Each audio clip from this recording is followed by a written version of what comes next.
सबसे पहले मैं आप तमाम अहबाब को इस बाबरकत रात में हदिया मुबारकबाद पेश करता हूँ। ला इलाहा के सहन में अली वलीउल्लाह का नज़ूल आप तमाम अहबाब को मुबारक हो। इंतहाई खुश नसीब होते हैं वो मानने वाले जो अपने रहबरों का जश्न खुल के मना सकते हैं। ये एजाज़ भी हर किसी को हासिल नहीं। इमाम होने भी ऐसे ही चाहिए जिनकी शहादत भी मनाए और जिनकी आमद भी मनाई जा सके।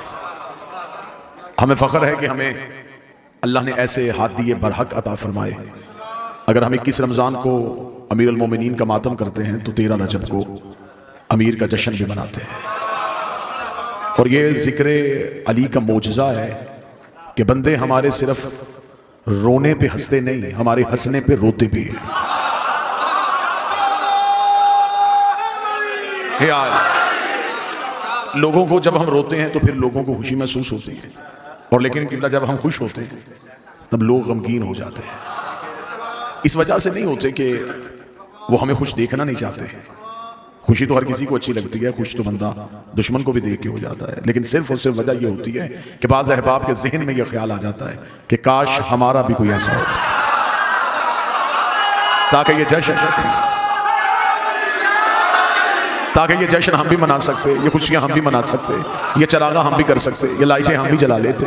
लेकिन लोग लैलतुल कद्र मनाते हैं, मुर्शिदों की रातें नहीं मनाते। लोग कुरान के आने की रातें मनाते हैं। बाज़ अहबाब को ये भी तकलीफ होती है, वो कहते हैं मिलाद का तो तसव्वुर ही नहीं है, मिलाद तो मनाने नहीं चाहिए। ये शिया कहाँ से मिलाद ले आते हैं? कभी नबी का मिलाद है, कभी अली का मिलाद है। जो बंदे सारा साल हमारे मिलाद पे एतराज़ करते हैं, रजब के बाद शबान, शबान के बाद रमज़ान, रमज़ान की आखिरी रातों में एक रात, उस रात पे जिसने सारी जिंदगी एतराज़ करना है उसने भी मस्जिद में लाइटें भी जलानी है, चरागा भी करना है। उससे पूछो कि आज चरागा क्यों है? वो कहेगा जी आज कुरान के आने की रात है, आज कुरान के आने की रात है। फिर तेरे पास सोचने का वक्त ही नहीं कि कुरान के आने की रात मनाई जा सकती है और जिस घर पे कुरान आया हो।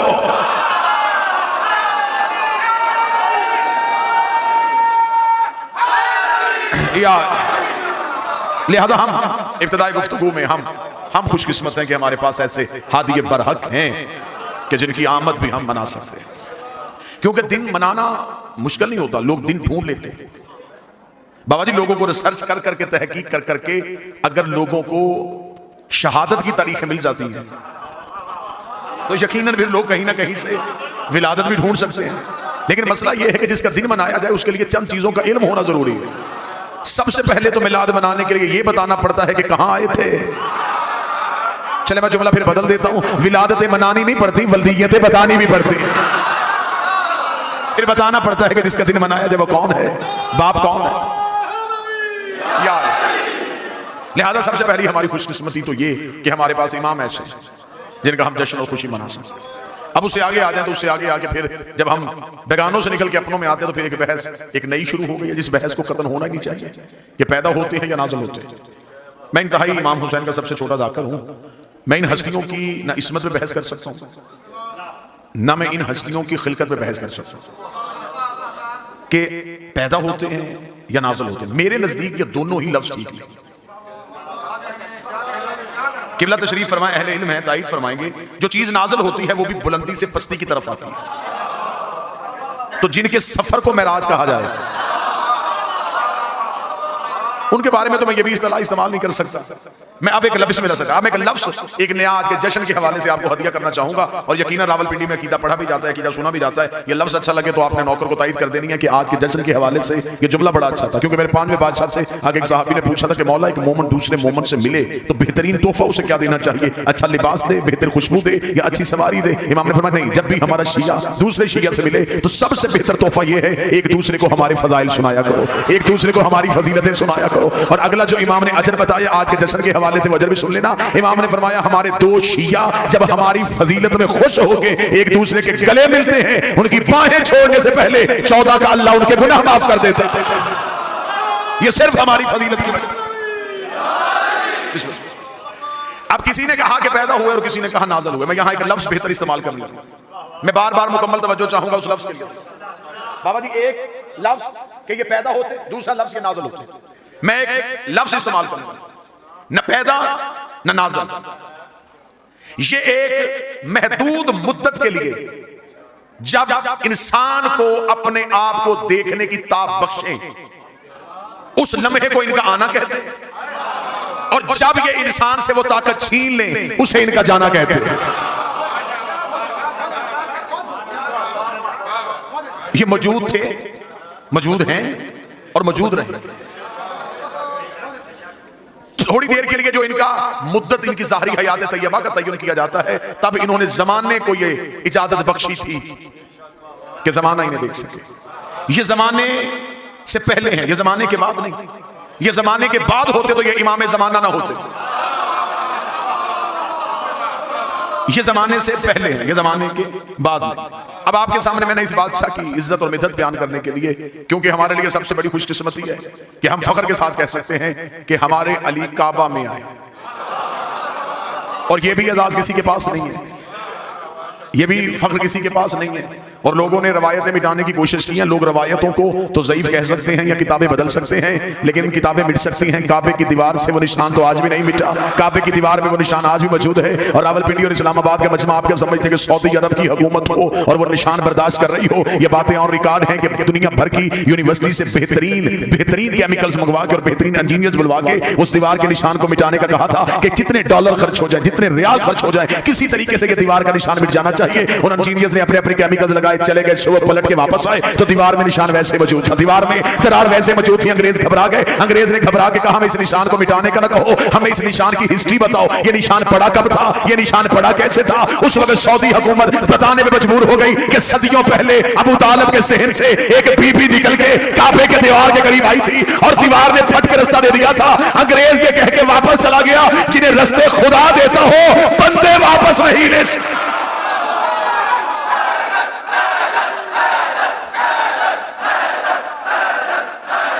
सारे बोले मिलके हैदरी।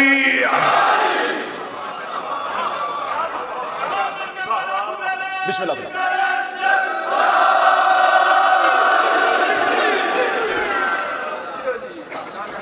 दीवार ने फट के रास्ता दे दिया और यहां से एक नबी की मां को निकाला गया।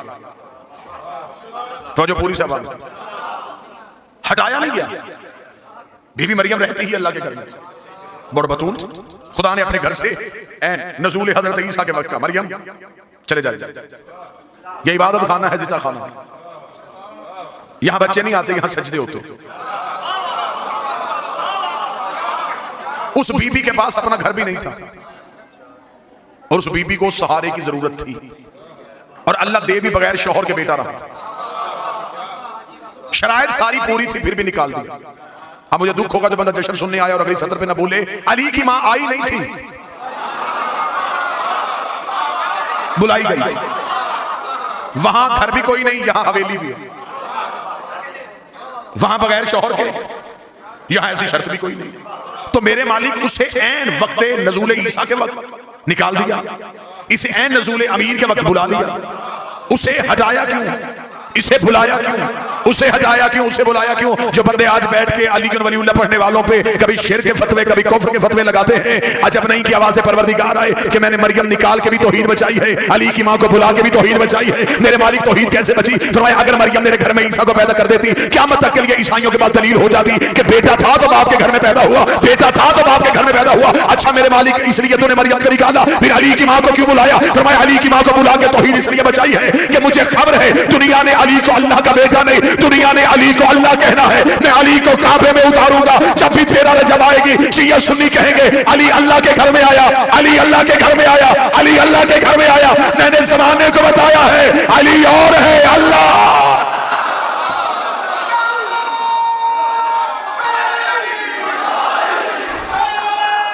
बिस्मिल्लाह।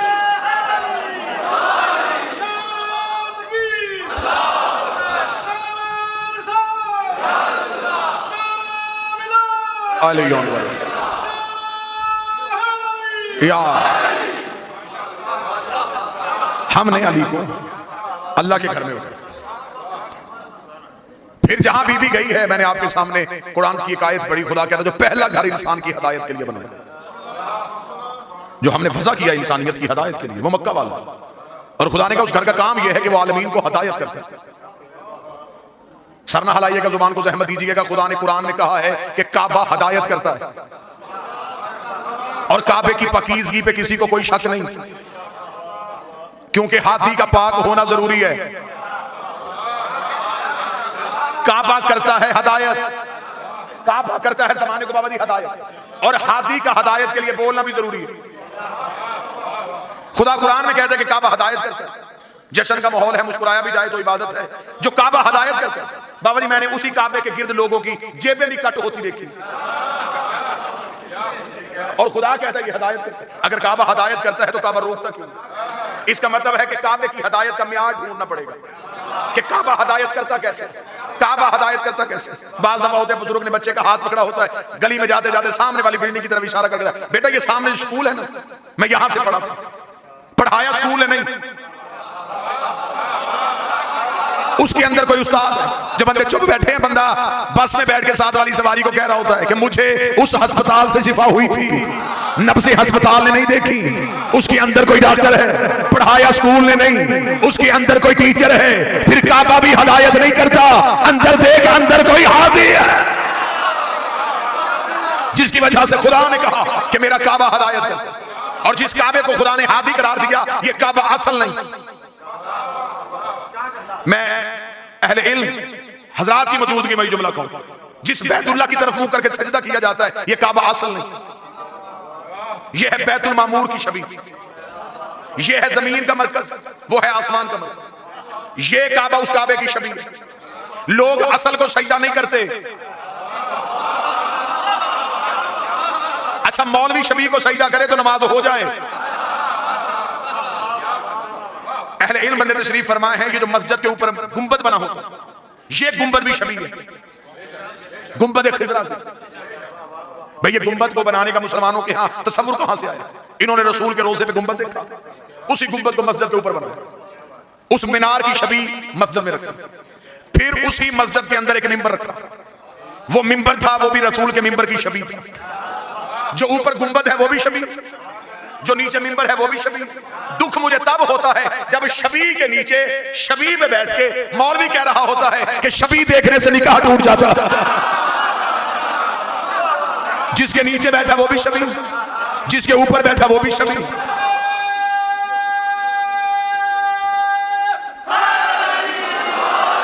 ये काबा उस काबे की छवि, वो है बैतुल मामूर, ये है बैतुल्लाह, ये है मट्टी का घर, ईंटों का घर, वो है नूर का घर।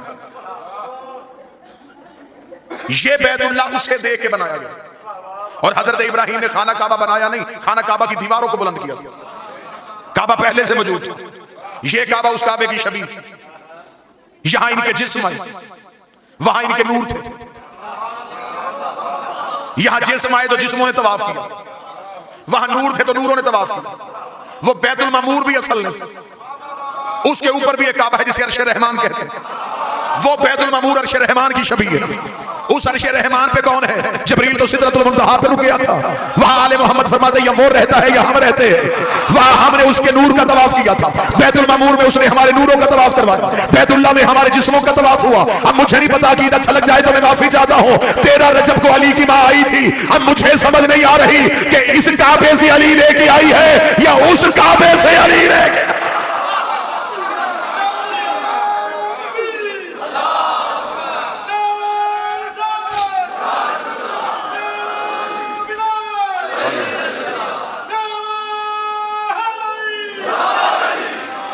आज की रात प्योर मवालियों की रात है। आज सारे हलाली खुश हैं। आज सिवाय मुनाफिक के पूरी कायनात खुश हो रही है, इसलिए कि खुशियों का वारस आ रहा। बेशक एक लम्हे के लिए जश्न में बैठे रहे, लेकिन चेहरे पे कोई भी शिया कोई सुन्नी हल्की सी भी उदासी ना लेके आए, क्योंकि चेहरे पे मुस्कुराहट रखना, चेहरे को खुशगवार मूड में रखना। हो सकता है कि फरिश्तों के कैमरे भी ऑन हो और वो शक्लें भी देख रहे हो। सुन्नी किताब में लिखा कि नबी ने मिराज में जाके फरिश्तों से पूछा था कि क्या करते हो? उन्होंने कहा सिवाय अल्लाह की इबादत के खुदा ने कोई और हुक्म दिया ही नहीं है। तो नबी ने पूछा था कभी ऐसा भी होता है जब एक दूसरे से सबकत लेने की कोशिश करते हो? उन्होंने कहा एक मौका ऐसा आता है जब हम एक दूसरे से सबकत लेते हैं। फरमाया वो कौन सा मौका? जवाब फरमाया जब फर्श में कोई भी तेरे भाई अली का नाम लेके मुस्कुराता है, एक फरिश्ता कहता मैं उसका मुंह चूमूंगा, दूसरा फरिश्ता कहता मैं इसका।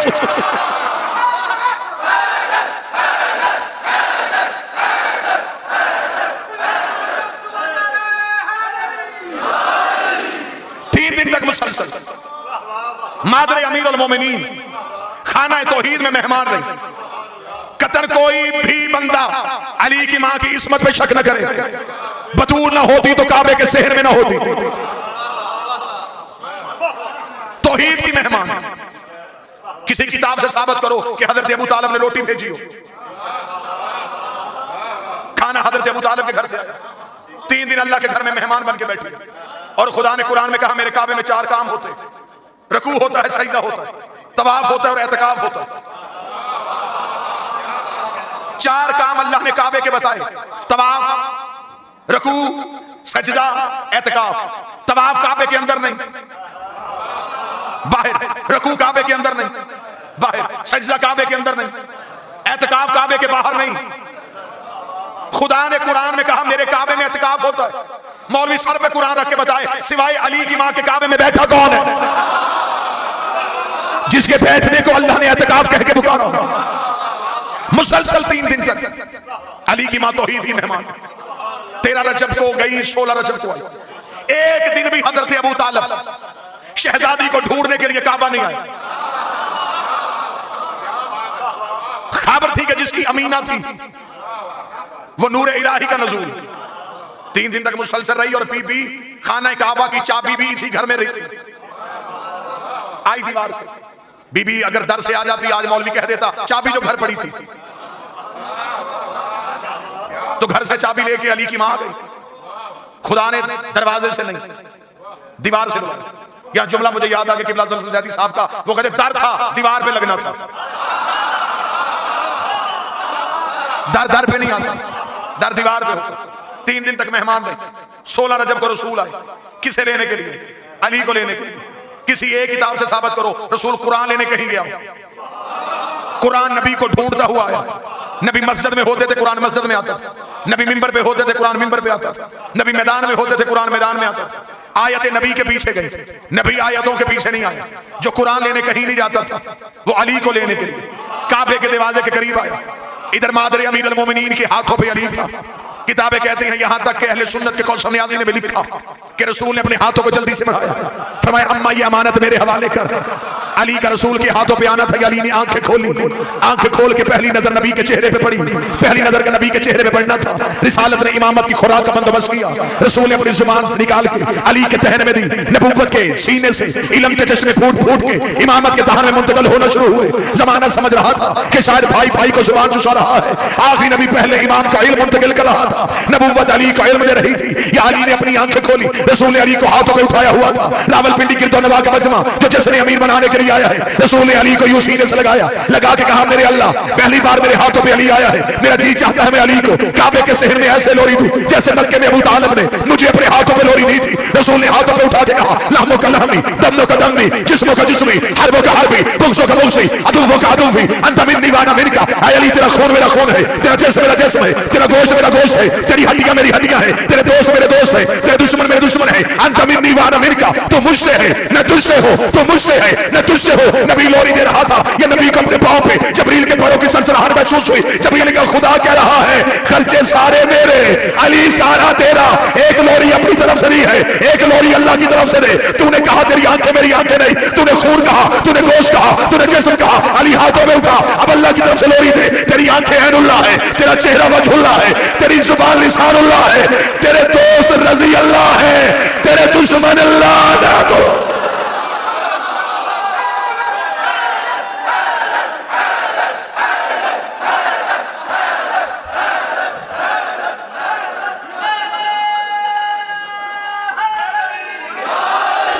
जुबान रिसालत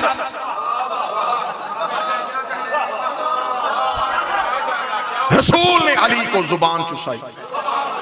यहां फिर मुझे जुमला याद आ गया किबला अजहर सज्जादी साहब, उन्हीं का जुमला उन्हीं के नाम से। वो कहते जब रसूल ने अपनी जुबान अली के मुंह में दी, अली ने आंखें खोल के जमाने को बताया शरीफ जुबान दे के वापस लिया नहीं करता। जुबान पैगंबर और किबला तशरीफ फरमा है मेरे मालिक अली ने सारी जिंदगी इस लम्हे में बड़ा नाज किया। ये मौला अमीर अल मोमिनीन है जो रसूल की जुबान चूसी। इस लम्हे पे अली सारी जिंदगी नाजा रहे। कूफे के मिंबर पे एक शख्स ने आके मौला से सवाल कर लिया था। उसने कहा या अली जो भी सवाल पूछते फौरन जवाब दे देते। ये इल्म कहां से सीखा, ये इल्म कहां से लिया? मेरी पूरी जिंदगी को बंदा तोले, मैं अपने बादशाह के जुमले पे वार दूं। जब उस बंदे ने कहा यार ये इल्म कहां से सीखा, अल्लाह ने सीने पे हाथ मारा, फरमाया हाज़ा सिफ़तुल इल्म हाज़ा लुआब रसूलुल्लाह। आया ये जो मेरे सीने में इल्म है ये रसूल के लुआब चूसने का असर है। ये जो मैंने पहले दिन नबी की जुबान चूसी थी, ये आज तक जो इल्म अली बता रहा है ये उसी लुआब की वजह से है। या एक शरारती बंदा उठ के खड़ा हुआ, उसका अच्छा तो भी अली ये भी मान कि तेरा अपना कमाल तो कोई नहीं, ये तो नबी के लुआब की वजह से है। अली की आवाज है गुस्ताख न बन, अभी लुआब बोला है, लहू नहीं बोला, अभी सिर्फ लुआब।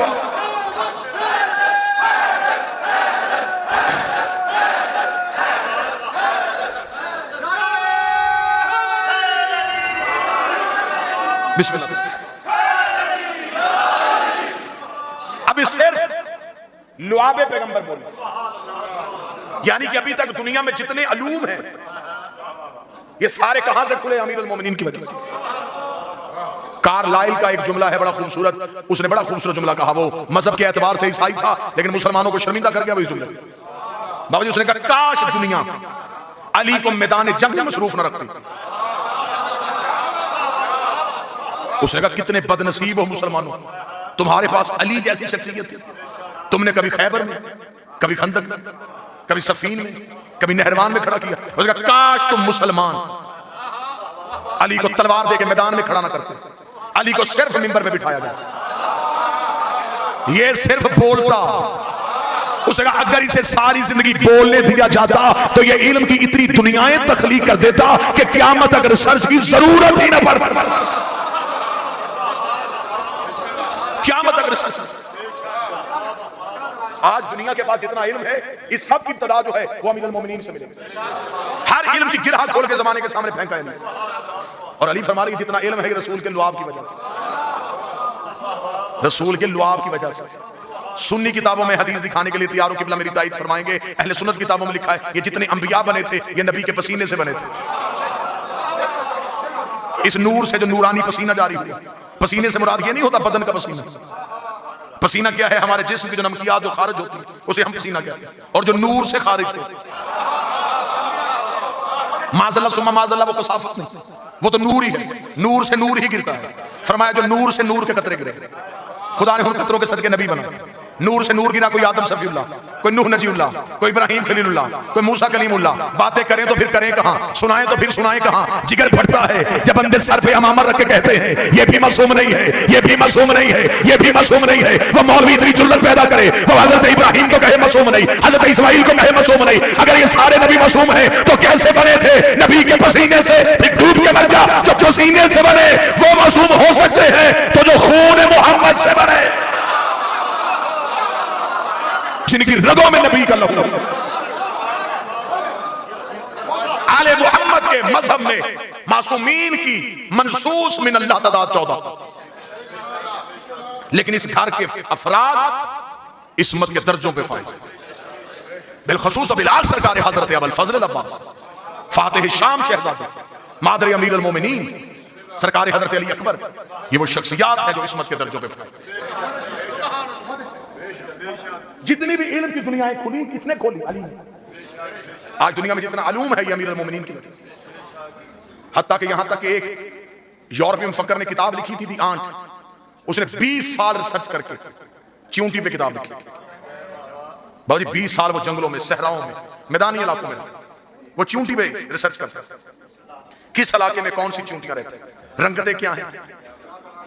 उसने 20 साल अपने जाया। 20 साल के बाद उसने इतनी मोटी किताब लिखी और सिर्फ चींटी।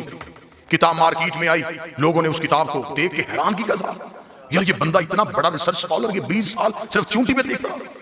नजफ के एक तालिबे इल्म ने उसे अमीरुल मोमिनीन का एक खुतबा भेज दिया। बाबा जी सदात बैठे, उसने वो खुतबा पढ़ा। खुतबा पढ़ने का उसने सर पे हाथ मार का, काश मैं अली का ये खुतबा पहले पढ़ लेता, मेरे 20 साल जाया ना होते। मैंने तो इतना बताया कि चूंटियों की नस्लें कितनी हैं, ये सदियों पहले बता गया कि चूंटी के जिस्म में रगें कितनी है। मैंने 20 साल लगा, मेरे 20 साल लगे और सिर्फ इतना जान सका कि चूंटियों की नस्लें कितनी।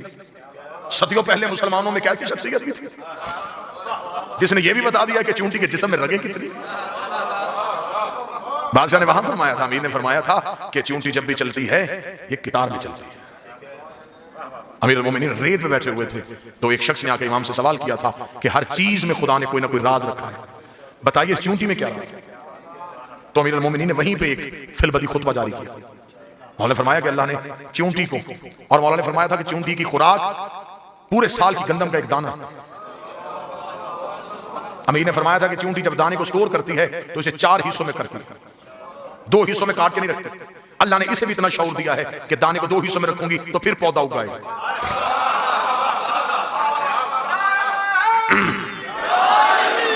अमीर फरमाते हैं कि ये 4 हिस्सों में उसे तकसीम करते हैं। अमीर मोमिनीन फरमाते हैं कि जब चूंटियां चलती हैं तो कितार में क्यों चलती हैं। सामने बैठे हुए साहिब ने कहा मौला क्यों चलती हैं। मौला ने फरमाया कि चूंटियों के हर खानदान में एक फर्द होता है, एक चूंटी ऐसी होती है जो उन चूंटियों की इमाम होती है। हर खानदान में चूंटियों के हर कबीले में एक इमाम चूंटी होती है। और अमीरुल मोमिनीन फरमाते हैं कि चूंटियां उसे खुद नहीं बनाती, चूंटियां भी अपना इमाम खुद नहीं बनाती। मौला फरमाते हैं कि उनके कबीले में एक ऐसी चूंटी का इंतजार वो करती हैं जिसके मुंह में खास लुआब अल्लाह पैदा करता है। जब वो खास लुआब वाली चूंटी उस कबीले में आए वो समझ आती है कि अब ये इमाम है। फिर वो जो चूंटी जिसके मुंह में खास लुआब होता है, अमीर फरमाते हैं कि वो दाना लेने के लिए कभी भी बाहर नहीं निकलती, चूंटियां उसे घर में रखती हैं, उसके हिस्से का दाना कबीले की बाकी चूंटियां लेके आती हैं। वो अपने इमाम को घर से निकलने नहीं देती, उसे घर में रखती। फिर जब मौला फरमाते हैं कि वो जगह की हिद्दत सर्दी की वजह से या गर्मी की वजह से उन चूंटियों के कबीले के रहने के काबिल नहीं रहते, क्या वो ज्यादा देर यहाँ पे नहीं रह सकती। और ये भी साइंस भी इसे तस्लीम कर गई है कि जब जमीन पे कोई हरकत आती है तो सबसे पहले ये जमीन के अंदर रहने वाले जो हशरात हैं ये अपनी जगह छोड़ देते हैं, नकल मकानी कर लेते हैं, क्योंकि अल्लाह इन्हें सबसे पहले अल्टीमेटम इन्हें मिल जाता है कि यहाँ कुछ होने वाला है।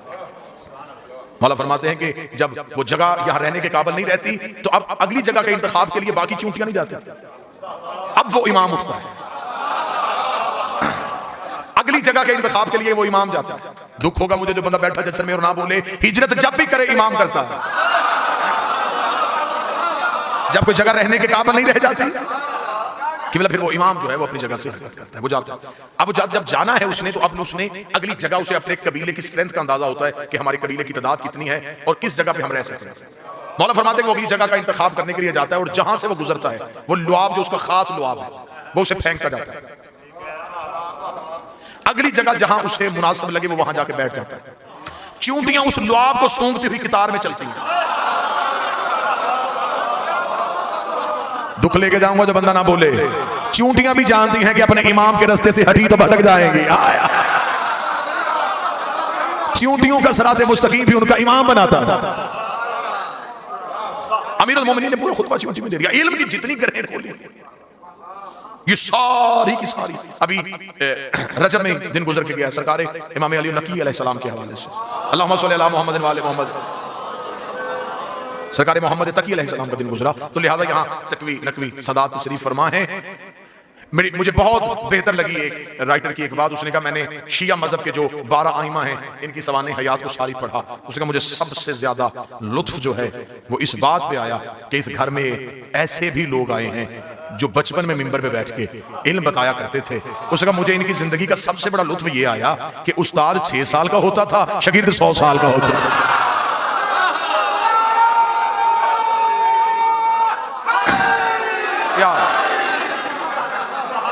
उसने इनकी जिंदगी का सबसे बड़ा लुत्फ यह है। सरकार मोहम्मद तकी अलैहिस्सलाम के मुनासिबत से उसने ये जुमला लिखा था, क्योंकि 9 साल की उम्र में दस्तार इमामत सर पे रख दी गई थी इस शहंशाह से। तो मुझे यहाँ पे जुमला याद आ गया तो मैं यहीं पे कोट करता जाऊं कि क्योंकि जो वालिद गिरामी थे वो बगदाद में थे, तो हाकिम ने कोशिश की, उसने कहा किसी तरीके से इस इमाम की जितनी भी निगरानी है हम अपनी हुकूमत के ज़ेरे निगरानी करवाएं। और उसने एक उस्ताद का इंतखाब किया, उसने कहा कोई ऐसा उस्ताद मिले जो इन्हें पढ़ाए ताकि हम इन्हें अपने अलूम जो है वो पढ़ाएं और ये इल्म इनका रुक जाए, और ये बचपन सीखने की उम्र होती है तो ये हमारे अलूम सीख जाए। तो उसने पूरे जमाने पे निगाह करके तो उसने उबैदुल्लाह जुनैदी को ढूंढा, उबैदुल्लाह जुनैदी से उन्होंने कहा कि आला मनसब मिलेगा, जितना खजाना चाहेगा वो मिलेगा, तूने सिर्फ ये करना है कि तूने रसूल के बेटे को पढ़ाना है। उसने भी चैलेंज को कबूल कर लिया, चला गया। एक माह मुसलसल गुजर गया। एक माह के बाद हाकिम ने कहा, गवर्नर ने मदीना ने कहा उसे जरा बुलाएं तो सही, उसे अहम काम की जिम्मेदारी थी उसने क्या किया। जब उसे दरबार में बुलाया गया तो यहीं पे जुमले का नशा पूरा हो जाएगा। जब हाकिम ने उसे बुला के कहा कि जुनैदी उस बच्चे का क्या बना, उसने आंखों में आंखें डाल, खबरदार उसे बच्चा ना कहना, वो मेरा उस्ताद है।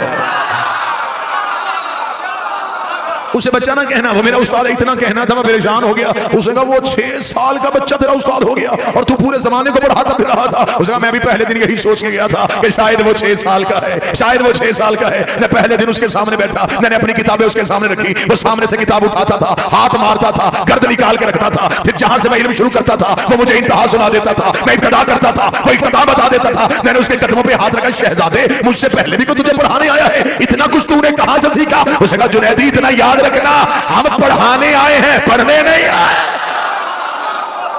हम सिखाने आए हैं, हम सीखने नहीं आए। इससे बढ़ के इज्जत रिसालत की बात क्या होगी कि अली कह रहे हैं कि जितना इल्म, ये सारा इल्म रसूल के लुआब की बात। रसूल ने अपनी जुबान अली के दहन में दी। पहली खुराक नबुव्वत की जुबान। हम बड़े मुतमिन हैं कि हमने दीन उस इमाम से लिया जिसने आंखें खोली तो नबी की गोद थी और नबी ने आंखें बंद की तो अली की गोद थी। जो सारी जिंदगी नबी के साथ ऐसे। और अमीरुल मोमिनीन ने एक जुमला कहा था, मौला ने फरमाया मैंने नबी से इल्म ऐसे लिया है जैसे परिंदा अपने बच्चे को दाना देता, मां ज़क्कनी ज़क्कन, जैसे तायर अपने बच्चे को दाना देते। एक सवाल करने वाले ने कहा ये क्यों नहीं कहा जैसे मां बच्चे को दूध देती। फरमाया मां पहले खुराक खाती है, खुराक से खून बनता है, खून से दूध बनता है, इतनी तब्दीलियां आ जाती हैं असल खुराक से। परिंदा जैसे दाना उठाता है वैसे बच्चे के बहन में देगा। नबी ने मुझे इल्म ऐसे दिया है जैसे परिंदा अपने बच्चे को दाना देता है। फिर अली इज्जत रिसालत के लिए कहा करते थे मैं नबी के पीछे ऐसे चलता था जैसे ऊंटनी का बच्चा ऊंटनी के पीछे चलता है। रसूल ने अली को हाथों पे उठाया और हाथों पे उठा के अब रसूल को खुदा ने कहा अब जमाने को बता कि मैं अल्लाह एक हूं। इसलिए इससे पहले तो ला इलाहा इल्लल्लाह कहता तो कैसे कहता, गवाह कोई नहीं था। इससे पहले तो क्या नहीं, तू दावा कर नहीं सकता, तू दावा कैसे करता, तेरे पास दावा था, गवाह नहीं था। अब तू दावा कर दे, गवाह मैंने भेज दिया। तूने मुझे मांगा था सुल्तान नसीहा, मैंने तुझे अता कर दिया। अब तुझे ला इलाहा की बात भी करनी पड़ेगी। इसके आसरे तू ला इलाहा इल्लल्लाह कहेगा गवाही ये दे, तू मोहम्मद रसूलुल्लाह कहेगा गवाही ये दे। फिर याद रखना अगर इसने ला इलाहा इल्लल्लाह और मोहम्मद रसूलुल्लाह दोनों की गवाही दे दी फिर हम दोनों पे आजब हो जाएगा, फिर हमने भी अली वलीउल्लाह की गवाही दिलवानी है, ये फिर हमें मनवाएगा। ये जो मौला अली भी काबा में आया ये भी एहसान का बदला था। अबू तालिब मेरा नबी आया तेरे घर में, परेशान हो गए तो मैं छोड़ूं? तेरा अली आया मेरे घर में, तू मेरे नबी का नाम मोहम्मद रख, मैं तेरे बेटे का नाम अली रखता हूं। लेकिन अबू तालिब ऐसे नहीं, अगर एहसान के बदले एहसान की सूरत में देता रहा, कल को बंदे कहेंगे अल्लाह हो के बंदे से बंदा हो के, अल्लाह से मुकाबला, अल्लाह हो के बंदे से मुकाबला। एक एहसान मैं तुझसे बढ़ के कर देता हूं, मेरा नबी अबू तालिब के घर में, मेरा इर्स का अली मेरे घर में, इसे मेरे नबी का नाम मोहम्मद रखा, मैंने इसके बेटे का नाम अली रखा। एक एहसान अबू तालिब में बढ़ के करता हूं, तू मेरे नबी का निकाह फर्श में पढ़ा, मैं तेरे अली का निकाह अर्श में पढ़ा।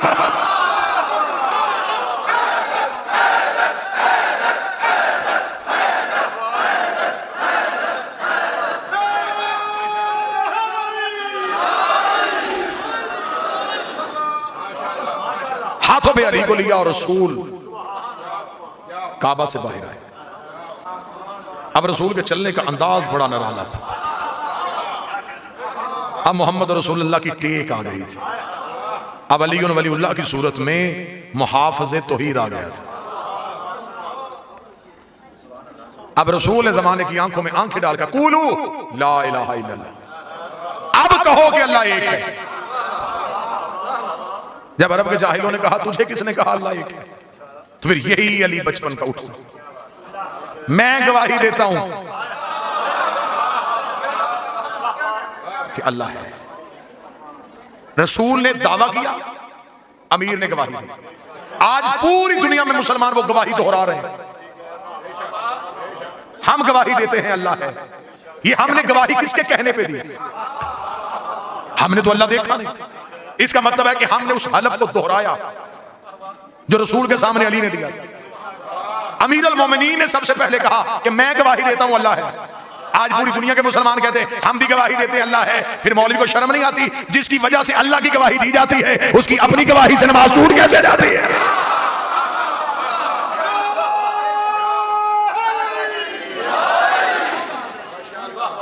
फिर यहां पे आके कुतुब ने तवारीख ने एक वो चैप्टर भी लिखा कि जब एक शख्स एक सांप लेके आ गया और अमीर अल मोमिनीन ने उसे दो बराबर हिस्सों में तकसीम कर दिया, अजदर को चीर दिया।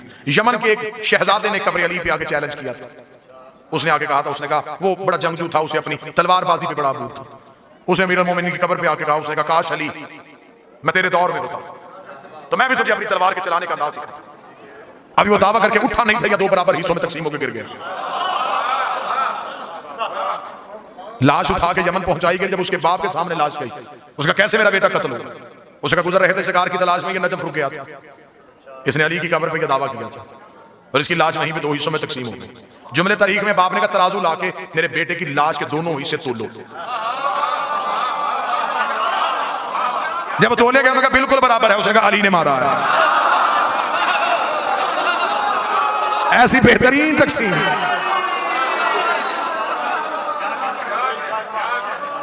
बेहतरीन तकसीम सिवाय अली के कोई कर नहीं सकता। अबू तालिब मेरा नबी तेरे घर में आया और तेरा अली मेरे घर में आएगा। अबू तालिब तूने इस जमाने को बताया था कि मोहम्मद रसूलुल्लाह है। अब इस मोहम्मद को मैं कहूंगा कि तू जमाने को बता कि अली वलीउल्लाह है। तूने जमाने को ला इलाहा इल्लल्लाह मनवाया था, मोहम्मद रसूलुल्लाह मनवाया था और उस दौर में मनवाया था जिन लोगों ने कहा था कि अबू तालिब बता तू किसकी पूजा करता है? और तू 5 बरस के नबी को अपने कांधों पे बिठा के मक्के की पहाड़ी पे गया था। तूने पहाड़ की बुलंदी पे जाके रसूल के हाथ पकड़ के बारिश की दुआ की थी और आसमान से बारिश आई थी। तब से मैंने 5 साल के मोहम्मद को कह दिया था कि याद रखना हमने एहसान के बदले देने भी हैं, ये गिनता जा। आज इसने बुलंदी पे आगे जमाने को बताया कि मोहम्मद रसूल है। तूने भी पलानों का मिंबर बताना है कि अली अल्लाह का वली है। लिहाजा हरफ आखिर के तौर पे गुजारिश करूंगा कि आज अगर कोई शिया है और फिर वो अली वलीउल्लाह पढ़ता है तो एक लम्हे के लिए भी इख्तियारात अली पे शक न करना, इस्मत खानदान ततहीर पे शक। आप बेहतरीन जिंदगी गुजारें, आप बेहतरीन मुतालिया करें, आप उलमा के कदमों में बैठें, आप इल्म जितना हासिल करना चाहते करें, लेकिन कभी भी इल्म के तकब्बुर में इनमें ऐब तलाश करने की कोशिश नहीं करें, इनमें नकाइस ढूंढने की कोशिश नहीं करें। अब जमाना बदल रहा है, अब जमाना करवटें ले रहा है, अब दुश्मन के तरीके तब्दील हो चुके हैं। अब लोग आपको एक बेहतरीन रूप में आले मोहम्मद से दूर करने की कोशिश करेंगे। इनकारे विलायत अमीर अल मोमिनीन वो जुर्म है जिसकी माफी नहीं है। मैं शाह प्यारा में कह रहा हूं, एक फकीर के दरबार पे दहलीज पे कह रहा हूं, सदात की मौजूदगी में कह रहा हूं, हर गलती माफ हो सकती है।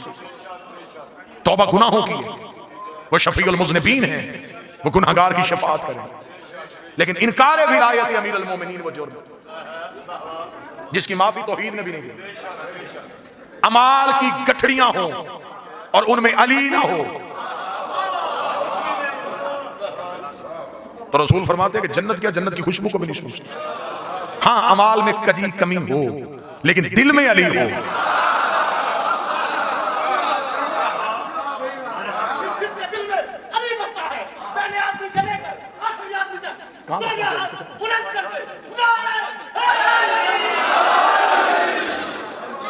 जश्न हो चुका, सलाम आपका हो गया, सदात का हुक्म था, आपके चेहरों की ज़ियारत हो गई। अल्लाह पीर बाबा नज़ाकत शाह जी को मुकम्मल सेहत वाली जिंदगी अता फरमाए। अल्लाह कायदे मिल्लत जाफरिया आगा सैयद अहमद अली मूसफी अल-नजफी को सेहत कामिल वाजिला अता फरमाए। उनकी क़ियादत कौम को नसीब फरमाए। एक फ़कीर सैयद की क़ियादत में रहिएगा और कभी भी जिंदगी में इख्तियारात अमीर अल मोमिनीन में झांकने की कोशिश न कीजिएगा। ये जैसे जैसे हम ज़माना ज़हूर के करीब आ रहा है वैसे वैसे अकीदे के इम्तिहान सख्त हो रहे हैं। अब अकायद के हवाले से देखा जाएगा, अकायद के हवाले से परखा जाएगा। अब फैसले अमलों पे नहीं होने, अकीदों पे होने। अब अमाल की वजह से नहीं। अब जमाने में अब जो भी एतराज किया जाए, ये यहां तक जी ये अली ना पढ़ा जाए, यहाँ ये ना पढ़ा जाए, ये फजीलत ना पढ़ी जाए, ये फजीलत ना कही जाए, इस चीज का इकरार ना हो, इस चीज का इकरार ना हो। ये किसने आपको मियार दिया? ये कहां ऐसा लिखा है कि अली यहां तक रखना है और यहां तक नहीं रखना? अली यहां होता है फिर या नहीं होता। और किबला तशरीफ फरमाए, मुझे इस मिंबर के तकद्दुस की कसम है कि अभी तक मिंबर से फजाइल का एक जर्रा भी नहीं पड़ा और ना हो सकता, और ना ही इंसानी बशर दिमाग इस काबिल है कि वो हकीकत अली को सुन सके। मैं आज के जश्न के हवाले से कहूं, एक आरिफ शख्सियत का जुमला है, वो कहते अभी तो हमें अली कहना नहीं आया, जिस दिन हमें अली कहना आ गया हम पानी पे चलना शुरू कर देते। जिस दिन हमें अली कहना आ गया हम हवाओं में उड़ना शुरू कर देते। अभी तो हमें अली कहना नहीं आया, हम तो मुहिब हैं, दावे शीयत तो भी बड़ा दूर है। फजीलत क्या पढ़ी गई है, हकीकत क्या पढ़ी गई है, क्या पढ़ा गया है जो जमाना परेशान हो गया है, क्या पढ़ा गया है मिंबर से जो लोग कह रहे हैं कि अकायद खतरे में चले गए। एक शख्स मेरे छठे बादशाह के दौर में बाजार से मौला गुजरे और वो कपड़े सी रहा था और वो जुबान में कुछ अशार गुनगुना रहा था। इमाम ने करीब से गुजरते हुए कहा कितना अच्छा हो तो हमारी मिदहत करे। उसने कहा मौला मेरे पास इल्म नहीं है।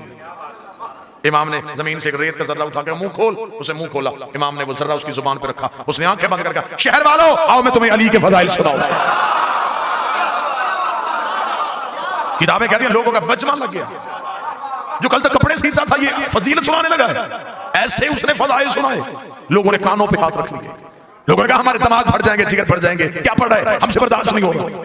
आबादी से बाहर निकल के चला गया, जंगल में जाके वो फजाइल पढ़े। आसमान से परिंदे गिरने शुरू हो गए, दरख्त टूटने शुरू हो गए, पानी के किनारे गया, पानी उबल के बाहर आना शुरू हो गया। इसका गिरेबान फटा हुआ है और पांव में नलैन कोई नहीं, आबादी में वापस चला गया। ढूंढता हुआ गलियों में ज़हरा के बेटे के पास गया, कदमों में हाथ रखा, क्या भर दिया मेरे सीने में, न इंसान बर्दाश्त कर रहे हैं, न चरिंद बर्दाश्त कर रहे हैं, न परिंद बर्दाश्त कर रहे हैं। इमाम ने हाथ पकड़ के आबादी से बाहर गए, इमाम पत्थर पे बैठ कर अब तू पढ़ हम सुनते हैं।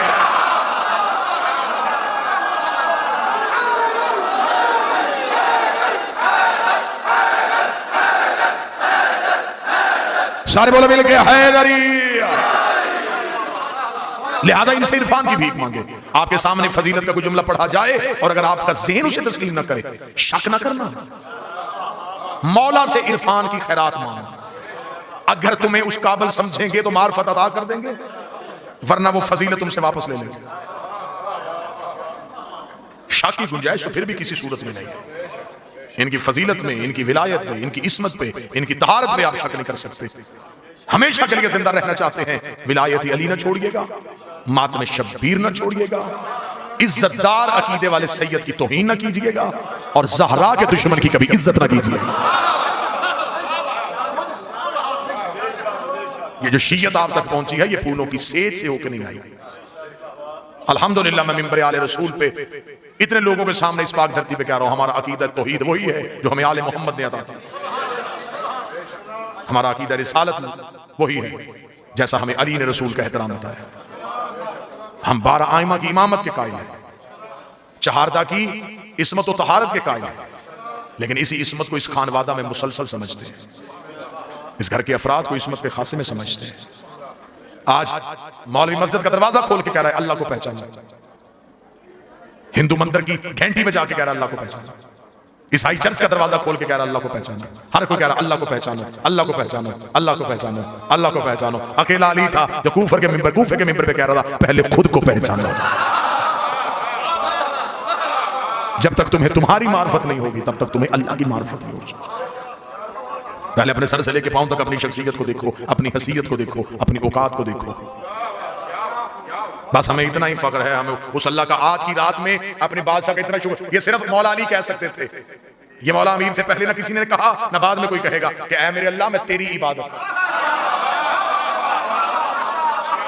यही जुमला अमीर अल मोमिनीन की फजीलत के लिए काफी है कि मेरे अल्लाह मैं तेरी इबादत, तेरी जन्नत के लालच में नहीं करता, मैं तेरी इबादत तेरे जहन्नम के खौफ से नहीं करता, मैंने तुझे लायक पाया इबादत का,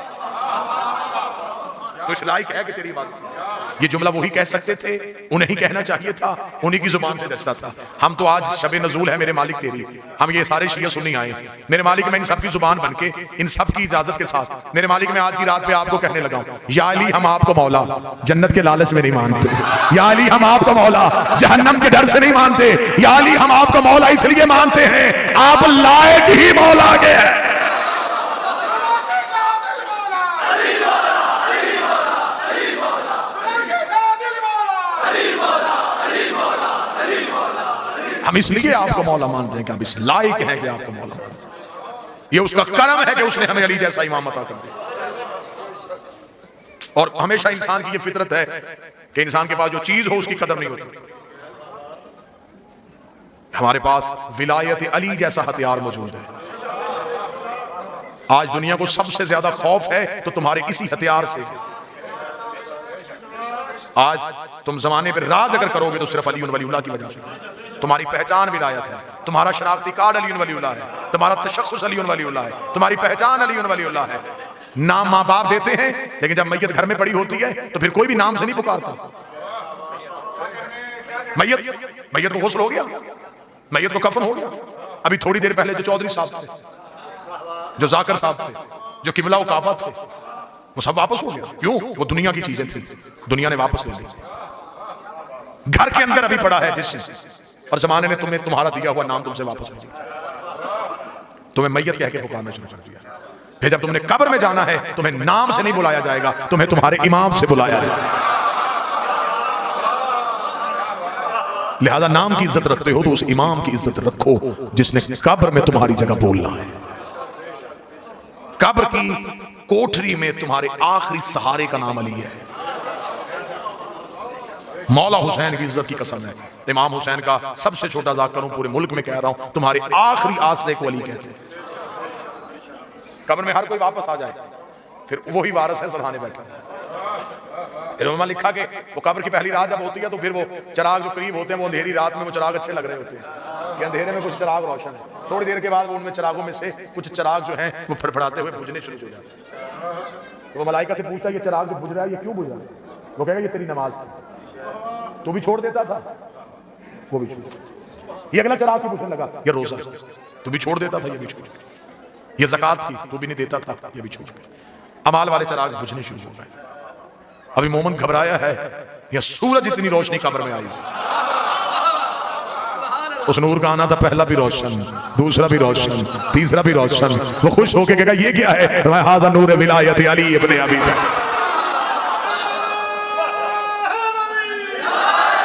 ये है विलायत अमीरुल मोमिनीन का नूर। जिस अली वलीउल्लाह पे तू सारी जिंदगी गवाही देता रहा, आज वही अली तेरी गवाही देने के लिए आ चुका। लिहाजा आज के जश्न के हवाले से मेरा पैगाम बस, नारे हो चुके, दाद हो चुकी। कल फिर इंशाल्लाह बंगश कॉलोनी दरबार सरकार शाह चंद चिराग आपके सामने हाजिरियां कल रात को होंगी। गुजारिश और इस्तदा सिर्फ इतनी है कि अगर अली को मानो तो फिर अली की मानो।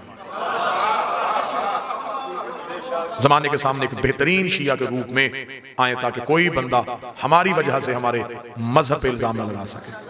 हम जमाने को खुल के अपना अकीदा बताएं। हम ला इलाहा इल्लल्लाह के कायल हैं, हम अल्लाह को वहदहू ला शरीक समझते हैं, बेमिसलो बेमिसाल समझते हैं, सरकार रिसालत माप को अली का भी मौला समझते हैं। लेकिन जब फिर हम अली को माने तो फिर हम अली पे कोई समझौता नहीं करते, फिर हम एक लम्हे के लिए भी अली से पीछे हटने के लिए तैयार नहीं है।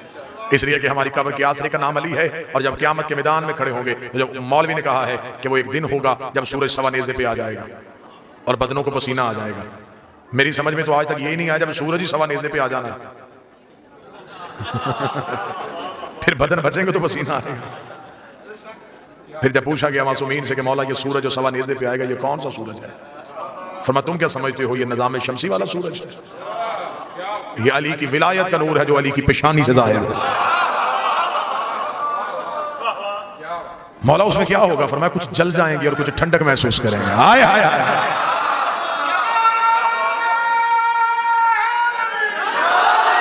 कुछ जल जाएंगे कुछ ठंडक महसूस करेंगे। मौला जलेगा कौन और ठंडक में कौन होगा?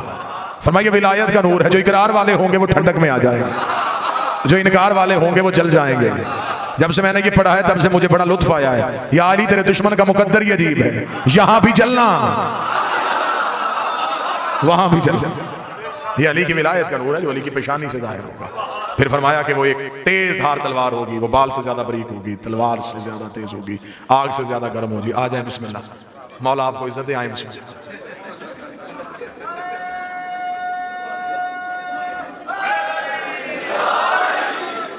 बिस्मिल्लाह सरकार, बिस्मिल्लाह। जैसे मुबारक। 10 मिनट और ना आते तो मैंने इसी दरबार में मन्नत मांगनी थी।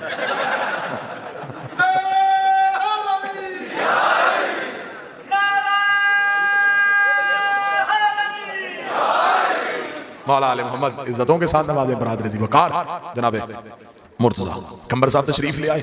जश्न का माहौल, वो हमारे मिंबर का नाम है क़िबला अली नासर हुसैनी साहब, फिलबदी लहजे के खतीब हैं। तो उन्होंने मुझसे एक दिन पूछा था, उसने कहा मुझे आज तक ये समझ में नहीं आया मौलवी जश्न कैसे खत्म करे।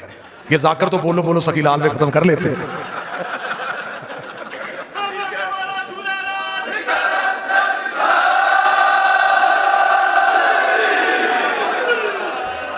बस तलवार से ज्यादा तेज आखिरी फरमान, बाल से ज्यादा बारीक, आग से ज्यादा गर्म।